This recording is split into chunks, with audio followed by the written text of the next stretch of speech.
Hi అండి, అందరికీ నమస్తే. Welcome back to my channel Haima food and agri వ్లాగ్స్లో ఈరోజు బిస్కెట్స్ చేసి చూపిస్తాను. బటర్ బిస్కెట్స్ వితౌట్ మైదా ఎంత బాగా వచ్చాయంటే వితౌట్ ఓవెన్ చాలా బాగా కుదిరాయండి. ఇలా మీరు ట్రై చేయండి. ఎలా వచ్చిందో కామెంట్ రూపంలో కూడా నాకు తెలియజేయండి. చూడండి ఎంత బాగా వచ్చాయంటే అసలు పిల్లలకి ఇంత హెల్తీగా మన ఇంట్లో ఫుడ్ చేసి పెడితే ఎంత తృప్తిగా ఉంటుందండి. ఇంకా ఆలస్యం చేయకుండా వీడియోలోకి వెళ్ళిపోదాం. బటర్ని తీసుకున్నాను, పౌడర్ షుగర్ తీసుకున్నాను. పావు కప్పుతో పావు కప్పు పౌడర్ షుగరు వేసుకొని బటర్లో బాగా మిక్స్ అయ్యేలాగా కలుపుకోవాలి. ఇంతకీ బటర్ ఎంత వేసానో చెప్పలేదు కదా మీకు. బటర్ ఆల్మోస్ట్ ఒక 60 గ్రామ్స్ దాకా వేసానండి. ఒక కప్పు గోధుమ పిండి వేసుకొని ఇందులో బేకింగ్ సోడా, బేకింగ్ పౌడర్, కొంచెం సాల్ట్ వేసుకొని ఇట్లా జల్లెడ పట్టుకోవాలి. ఇందులోని విస్కర్తో బటర్ను షుగరు బాగా కలపాలండి. బాగా కలిపిన తర్వాత ఇవన్నీ డ్రైవన్నీ ఇంగ్రీడియంట్స్ ఇలా వేసుకొని ఇలా కలుపుకోవాలి చేతితోటి. కొంచెం మరీ కలుపుకోవడానికి అవ్వకపోతే ఒక 2-3 స్పూన్ల దాకా కొంచెం పాలు వేసుకొని కలుపుకోవచ్చు. ఎక్కువ పట్టవండి, కొంచెం కొంచెంగా వేసుకొని ఒక స్పూన్ వేసుకొని ఒకసారి కలుపుకొని మళ్ళీ ఒక్క స్పూన్ వేసుకొని మళ్ళీ కలుపుకోవాలి.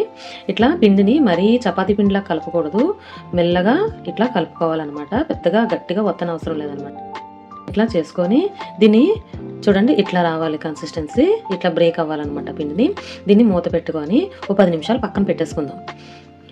ఇట్లా 10 నిమిషాల తర్వాత మూత తీసి దీన్ని ఇట్లా రోల్ చేసుకొని మంచిగా మనకు కావాల్సిన సైజుల్లో మనకు ఎంత కావాలో ఆ సైజు వచ్చేంత వరకు రోల్ చేసుకోవాలి. ఇట్లా రోల్ చేసుకొని మనకు కావాల్సిన సైజులో ఇట్లా కట్ చేసుకోవాలన్నమాట. అన్నీ ఒకదాని తర్వాత ఒకటిగాను కట్ చేసేసుకొని మా ఛానల్ కానీ ఫస్ట్ టైం చూసినట్టయితే సబ్స్క్రైబ్ చేసుకోండి, షేర్ చేయండి, లైక్ చేయండి.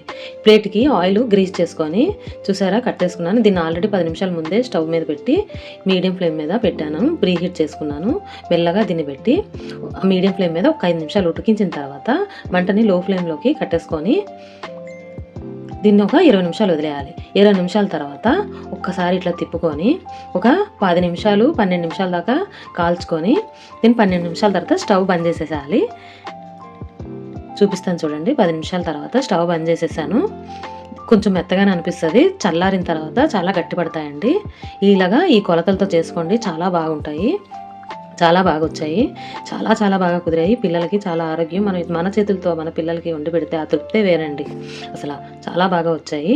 ట్రై చేయండి మీరు కూడా. మీకు ఎలా వచ్చిందో కామెంట్ రూపంలో తెలియజేయండి. సేమ్ ఈ కొలతలతో చేసుకోండి, చాలా బాగుంటుంది. Thanks for watching.